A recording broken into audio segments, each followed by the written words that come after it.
अभी टोटकाचार्य निकले हैं प्रदीप मिश्रा, वो लाल मिर्चा से सूर्यदेव को अर्घ दिला रहे हैं, और नाम किसका? तो शिव महापुराण की कथा कहती है। अब सब लगे उनके पीछे पागल, सब गलत हो गए, केवल जगत गुरु जी सही हो गए, क्योंकि इनको पद्म विभूषण मिल गया है। चाहे किसी संप्रदाय का कोई आचार्य हो, कोई पुरस्कार मिला हो, किसी पद पर बैठा हो, यदि स्वसंप्रदाय के विरुद्ध जाकर धर्मशास्त्रों की व्याख्या करे तो हमारे द्वारा उसका निग्रह किया जाएगा। एतदर्थ हम निग्रहाचार्य इस पृथ्वी पर विद्यमान है। राष्ट्रभक्ति सीखनी है निग्रहाचार्य जी। हम भारत के हिंदुओं से सुनने वाले लोगों से भी कहेंगे, ज्ञानी वो नहीं है जो किसी दूसरे को नीचा दिखाए और अपने आप को श्रेष्ठ बतलाए।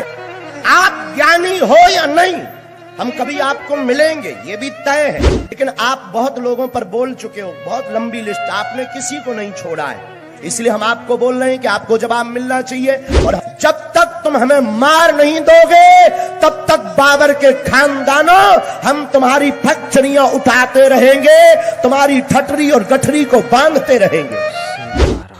अब धीरेन्द्र शास्त्री के पास जो सिद्धि है वो कोई बहुत बड़ी सिद्धि नहीं है, या बहुत दुर्लभ सिद्धि नहीं है। और बागेश्वर धाम वाले रामभद्राचार्य के चेले हैं ऐसा उद्घोष करते हैं, तो तुलसीदास जी के द्वारा स्थापित श्री हनुमान जी के मंदिर को जब मोदी सरकार ने ध्वस्त करवाया कॉरिडोर के विकास के नाम पर, तब तुलसीदास के अवतार और उनके चेले कहां मर गए थे? और एक भी महात्मा नहीं बचेंगे, और आपसे जुड़े हुए भी महात्मा नहीं बचेंगे कि उन्होंने कितनी लुगाइयां रख रखी हैं। और आप इन महापुरुषों पर उंगली उठाते, अरे भाई भूल है क्या? तुमसे भूले नहीं होती? अरे की होगी इन्होंने भूले, परमात्मा भी तो भूल कर रहा। प्रिय भक्तों, स्वागत है आपका हमारे आज के इस वीडियो में। आज के इस वीडियो में हम देखेंगे कि महाराष्ट्र की कथा में बागेश्वर धाम सरकार हुए भयंकर क्रोधित। जी हाँ प्रिय भक्तों, निग्रहाचार्य जी महाराज के वक्तव्यों को लेकर बागेश्वर धाम सरकार हुए भयंकर क्रोधित। प्रिय भक्तों, विवाद का क्या है कारण जानेंगे इस वीडियो में। और फिर बागेश्वर महाराज ने भी ऐसा जवाब दिया जिसे सुनकर सभी लोग दंग रह गए। तो चलिए दोस्तों, देखते हैं दोनों संतों के वीडियो को और जानते हैं विवाद का क्या है कारण। तो चलिए शुरू करते हैं वीडियो को। अनिरुद्धाचार्य जी बड़े प्रसिद्ध विद्वान चल रहे हैं आजकल, उन्होंने भी मंच से कह दिया श्रवण कुमार को दशरथ जी ने नहीं मारा था, रावण ने मारा था भेष बदल। अब बताइए कहां लिखा है? तो कहीं नहीं लिखा है, लेकिन हम बोल रहे हैं। कहां प्रमाण है? कोई प्रमाण नहीं, लेकिन बोल दिया बोलते बोलते। अब लोग कहने रहे इतने प्रसिद्ध हैं। सीताराम। अभी टोटकाचार्य निकले हैं प्रदीप मिश्रा, वो लाल मिर्चा से सूर्यदेव को अर्घ दिला रहे हैं, और नाम किसका? तो शिव महापुराण की कथा कहती है। अब सब लगे उनके पीछे पागल।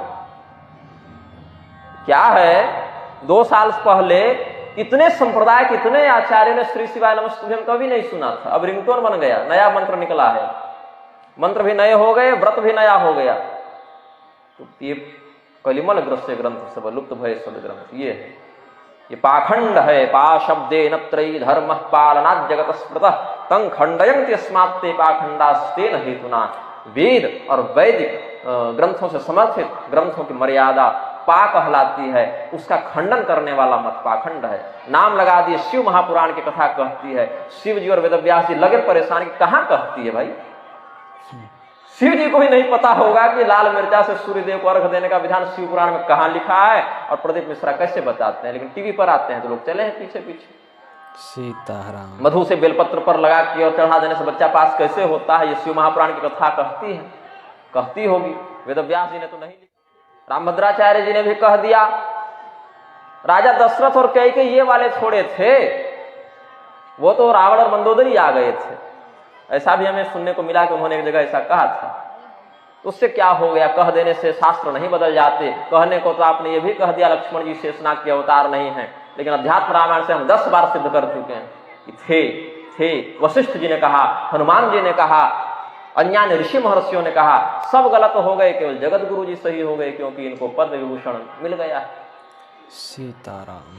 तो उपाधियों के आधार पर धर्म ग्रंथों को विध्वंस करने का ये जो षड्यंत्र चल रहा है, कि अनर्थकारी है, ऐहिका मुस्मिक पतन का कारण है। और हमने उसी प्रकरण में प्रतिज्ञा कर ली थी, जब तक हमारे अंदर भगवान की कृपा, इच्छा और शक्ति विद्यमान है, भगवान जब तक चाहते हैं, चाहे किसी संप्रदाय का कोई आचार्य हो, कोई पुरस्कार मिला हो, किसी पद पर बैठा हो, यदि स्वसंप्रदाय के विरुद्ध जाकर धर्मशास्त्रों की व्याख्या करे तो हमारे द्वारा उसका निग्रह किया जाएगा। एतदर्थ हम निग्रहाचार्य इस पृथ्वी पर विद्यमान है। सीताराम। संप्रदाय का कोई आचार्य रहे, चलते होंगे रामभद्राचार्य जी 36 लाख की गाड़ी में, मेरे नाम पर एक साइकिल तक नहीं है, लेकिन जब धर्म की बात आएगी तो हम वेदव्यास जी को मानेंगे, वाल्मीकि जी को मानेंगे, भगवान महादेव अगस्त्य ऋषि की बात मानेंगे, कल्पित मतांतर के प्रवर्तकों की बात नहीं मानेंगे। तो बोलो ना कि कश्मीरी में पंडितों को कैसे भगाया गया। आप बोलो ना कि हमारे भारत के संतों को धर्म सम्राट स्वामी करपात्री जी महाराज को कैसे गोलियां मारी गई थी गौ माता के आंदोलन में। सीताराम। आप बोलो ना कि धर्म विरोधी हमारी बहन बेटियों को किस प्रकार शिकार बना करके लव जिहाद के चक्कर में फंसा करके हमारी बेटियों के साथ कुकृत्य कर रहे हैं। अभी वर्तमान में अब हमको बोलना चाहिए कि नहीं बोलना चाहिए, हम क्या कहें। एक योग करने वाला आजकल है, एक सोहेल नाम योगा करवाता, उसका नाम सोहेल है। हिंदू बेटियों के साथ वो योगा करके उसने हिंदू बेटियों की 4 बेटियों का निकाह मुसलमान लड़कों से करवा दिया। इतनी गंदी राजनीति इन धर्म विरोधियों की, इन आस्तीन के सांपों की। वो योगा के माध्यम से युवान लड़कियों को फंसाता है और मुसलमानों के लड़कों से चक्कर फिट करवा करके बेटियों को बहलाता है। मेरे पागलों, हमारा खून खौलता है जब भारत में इस प्रकार की स्थिति होती है। अगर कट्टरपन सीखना ही है, राष्ट्रभक्ति सीखनी है, निग्रहाचार्य जी हम भारत के हिंदुओं से सुनने वाले लोगों से भी कहेंगे, ज्ञानी वो नहीं है जो किसी दूसरे को नीचा दिखाए और अपने आप को श्रेष्ठ बतलाए। ज्ञानी तो वो है जो नास्तिक को भी आस्तिक बना दे और जो अधार्मिक को धार्मिक बना दे, जो मुसलमान को सनातनी बना दे। सीताराम। आप ज्ञानी हो या नहीं, हम कभी आपको मिलेंगे, ये भी तय है। हम आपसे बात करेंगे और हम पर्सनली आपको मिलेंगे, विरोध में नहीं। हमारा विरोध नहीं है आपसे, लेकिन आप बहुत लोगों पर बोल चुके हो, बहुत लंबी लिस्ट, आपने किसी को नहीं छोड़ा है। इसलिए हम आपको बोल रहे हैं कि आपको जवाब मिलना चाहिए। और हमें संतों ने काम ही यही दिया, हमें हनुमान जी ने काम ही यही दिया, सत्य बोलना। ना तो हम किसी राजनेता के गुलाम हैं, ना हम राजनीति के गुलाम हैं। हम खाते हनुमान जी का है और गाते भी हनुमान जी का है, किसी के गुलाम नहीं है। हम संतों के चाकर हैं, हनुमान जी का खाते हमें हनुमान जी ने भेजा है। और जब तक हम भारत में जिंदा रहेंगे, जब तक तुम हमें मार नहीं दोगे, तब तक बाबर के खानदानों हम तुम्हारी फटचड़ियां उठाते रहेंगे, तुम्हारी ठटरी और गठरी को बांधते रहेंगे। हम बागेश्वर धाम सरकार के अधिपति धीरेन्द्र कृष्ण शास्त्री को तब से जान रहे हैं जब वो सोशल मीडिया पर, टीवी पर इतने नहीं आए थे। हम गए थे उत्तराखंड में नीलकंठ महादेव जो मंदिर है उसी के अगल बगल तपस्या के लिए बहुत वर्ष पहले श्रावण मास में। तो धीरेन्द्र शास्त्री के विषय में हमने वही सुना था, जाना था, और उनकी क्या सिद्धि है, क्या क्षमता है, ये सब हमें वही परिज्ञात हुआ था। अब धीरेन्द्र शास्त्री के पास जो सिद्धि है वो कोई बहुत बड़ी सिद्धि नहीं है या बहुत दुर्लभ सिद्धि नहीं है।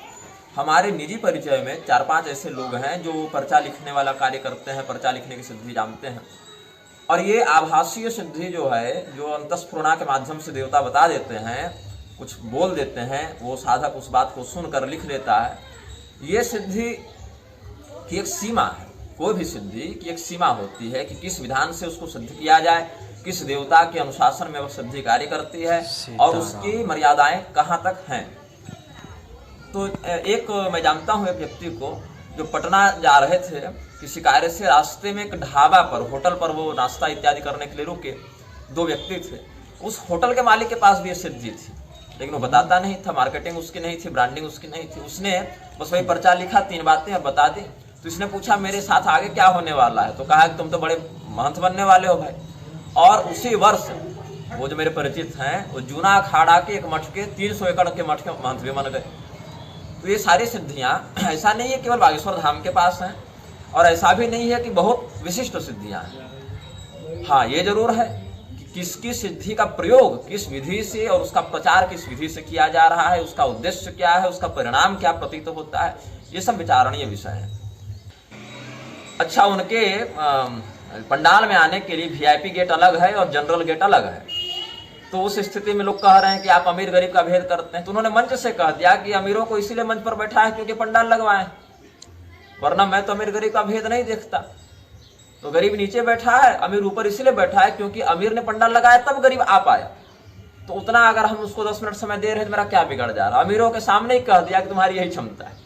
तो ये भी स्पष्टवादिता हमें अच्छी लगी। साथ ही मिशनरियों की जो जड़ें हिलाकर रखे हैं धर्म परिवर्तन वालों की, वो भी बहुत सराहनीय कार्य है, प्रशंसनीय कार्य है। हम इस पक्ष में उनका समर्थन करते हैं। किंतु अगर शास्त्रीय सिद्धांत की बात करें, जैसे कुछ दिन पहले इस्कॉन के प्रभुपाद की वो बड़ी महिमा मंडन कर रहे थे और प्रभुपाद के द्वारा प्रवर्तित इस्कॉन का अभी तो बड़ा मीठा मीठा प्रभाव दिख रहा है, लेकिन सिद्धांत की दृष्टि से उसका दुष्परिणाम अवश्य देखने को मिलेगा। अब तो इस्कॉन वाले बिकनी में भगवान नाम संकीर्तन करा रहे हैं और समलैंगिक विवाह कराते चल रहे हैं। तो श्रुति स्मृति की मर्यादा को ध्वस्त करके भगवान नाम विक्रय का जो घटनाक्रम भगवान शिव ने महिषमर्दिनी तंत्र में वर्णित किया है, वो सब इस्कॉन के लक्षणों में दिख रहा है। भगवान की भक्ति का प्रसार यदि वेद और स्मृति की मर्यादा के अनुरूप हो तो ठीक है, अन्यथा वह किसी न किसी काल में व्यक्ति को पथभ्रष्ट अवश्य करती है, यह हम समझते हैं। तो बागेश्वर धाम के अधिपति धीरेन्द्र शास्त्री जी का जो प्रकल्प अभी चला 10-15 दिनों में, और क्या पठान फिल्म रिलीज हो रही है और कहाँ ये चल रहा है, मैच चल रहा है, इस पर मीडिया का कवरेज नहीं बना। जहां देखो सोशल मीडिया चाहे टीवी, केवल बागेश्वर धाम, बाकी सारे विषयों का जो टीआरपी है वो बागेश्वर धाम बटोर गए। तो कम से कम ये प्रसन्नता हुई कि अब इस देश में हिंदू विमर्श कर रहा है, हिंदू विषयों पर चर्चा हो रही है, हिंदू ही आरोप भी लगा रहा है, हिंदू ही समर्थन भी कर रहा है। सर्वत्र हमारा झंडा व्याप्त है, चाहे पक्ष में हो चाहे विपक्ष में हो। लेकिन बागेश्वर धाम का समुद्र पार विदेश गमन करना, अनधिकारियों को प्रणव और श्री यंत्र इत्यादि का अधिकार बांटते चलना, अथवा शंकर सुवन केसरी नंदन को रामभद्राचार्य के कुचक्र में फंसकर शंकर स्वयं केसरी नंदन बताना, सुवन शब्द ही नहीं ऐसा कह देना, या फिर हमारे गुरु जी कलयुग के भगवान हैं, ये सब अतिशयोक्तिपूर्ण वक्तव्य देना। अथवा 1-2 वीडियो में हमने देखा मुरारी के कार्यक्रम में जब वो गए थे तो चाय चंडिकाय नमो नमः ऐसे करके कुछ उन्होंने श्लोक कहा था, बाद में निजी कमरे में भी मजाक कर रहे थे। ये सब मुझे अशोभनीय और अशास्त्रीय लगे। इन सब प्रकरणों में तो विरोध रहेगा। काशी में जब इतने मंदिर टूट रहे थे कॉरिडोर के नाम पर, तो जो रामभद्राचार्य के चेले उनको तुलसीदास का अवतार बताते हैं और बागेश्वर धाम वाले रामभद्राचार्य के चेले हैं ऐसा उद्घोष करते हैं, तो तुलसीदास जी के द्वारा स्थापित श्री हनुमान जी के मंदिर को जब मोदी सरकार ने ध्वस्त करवाया कॉरिडोर के विकास के नाम पर, तब तुलसीदास के अवतार और उनके चेले कहाँ मर गए थे? वो क्यों सामने नहीं आए? इसी धरती पर उपस्थित रहते हुए राजनेताओं की चाटुकारिता में क्यों लगे रहते हैं? तो धर्म गुरु हैं तो धर्म शास्त्र के अनुसार चले। जो लोग बागेश्वर धाम को आज कह रहे हैं कि हिंदू धर्म यही बचाएंगे सब कुछ, लेकिन देखिए जब जितने मंदिर टूट रहे थे तो उन्होंने तो कुछ नहीं कहा उस विषय में। और मुक्तेश्वरानंद सरस्वती को देखिए, कोई चमत्कार का प्रदर्शन नहीं करते, लेकिन मंदिर टूट रहे थे तो उन्होंने संघर्ष किया, जो उनसे बन पाया वो किए। और आचार्य प्रवर, आपसे फिर भी बुराई नहीं, हम आपसे सहमत हैं कि आपके पास शास्त्र ज्ञान है, आपके पास विद्वत्ता है, आपके पास ज्ञान है, उसको वंदन है, पर अपने ज्ञान का सदुपयोग करें, ना कि दुरुपयोग करें। हमें हनुमान जी ने सिद्धि दी है, हम भी चाहें तो पोल खोले, एक भी राजनेता नहीं बचेगा कि उसके कौन कौन से कांड हैं, और एक भी महात्मा नहीं बचेंगे, और आपसे जुड़े हुए भी महात्मा नहीं बचेंगे कि उन्होंने कितनी लुगाइयां रख रखी हैं। हाँ, लेकिन हमने अपनी सिद्धि का कभी दुरुपयोग नहीं किया, क्योंकि हमें हनुमान जी ने सिद्धि किसी की बेइज्जती करने के लिए नहीं दी, हमें हनुमान जी ने सिद्धि दूसरों को मार्ग बतलाने के लिए दी है,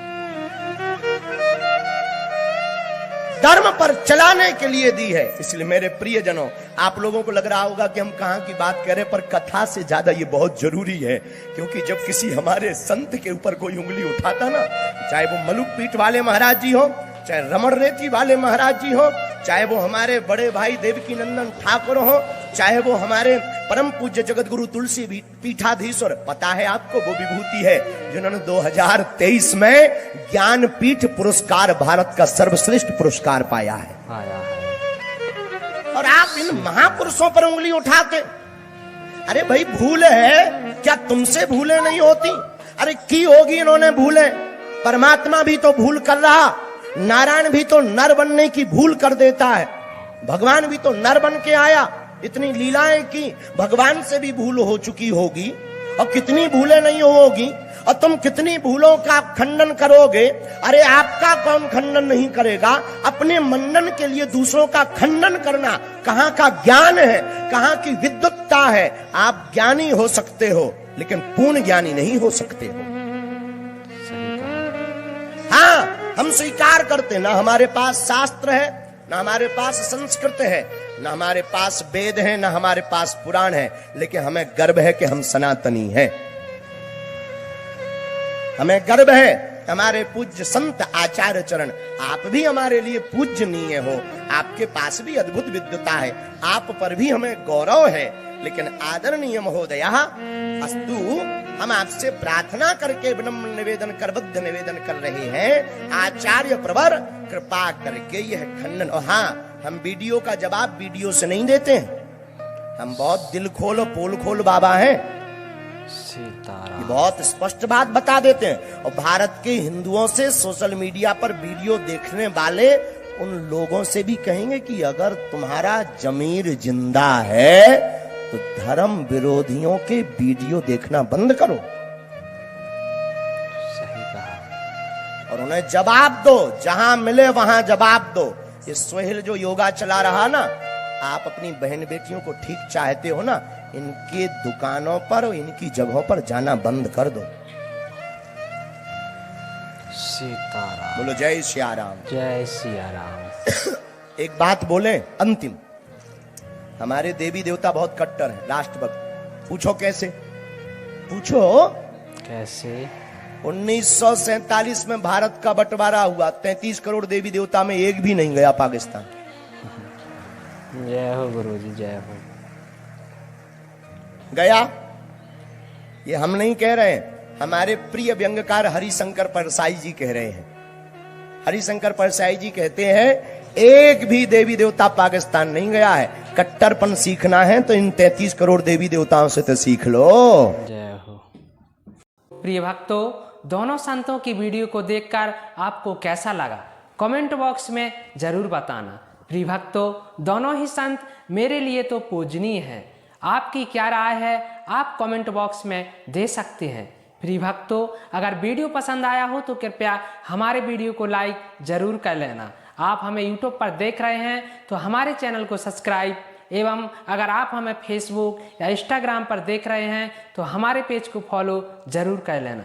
चलते हैं, अगले वीडियो में फिर मिलेंगे। जब तक के लिए जय श्री सीताराम।